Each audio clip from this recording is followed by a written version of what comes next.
so essentially what they had was people from Pennsylvania perfected how to drill down and access groundwater from below.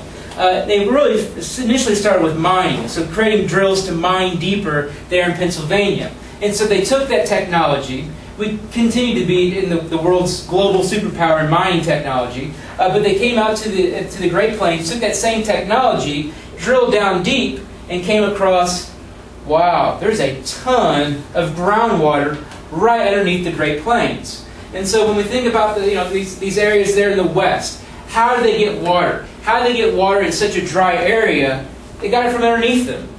So it was actually sophisticated drilling techniques helped to bring water from essentially an underground lake that comprises much of the Great Plains, below much of the Great Plains, in which they sucked all that water out, and then of course that water then gets put onto the agricultural fields. So in those more dry areas, areas that get less rainfall, drilling became absolutely critical to getting that water from below surface to above the surface. So this is absolutely critical. Now, where do we get this water? This blue, is essentially a massive underground lake. We call it the Ogallala Aquifer. The Ogallala Aquifer. So here we have, going across much of the western part of the Great Plains, we have a very dry area. Once again, how do they have agriculture here? How did they over-agriculturalize this area? They did it by tapping that underground water essentially right below them and bring that water, bringing it above surface.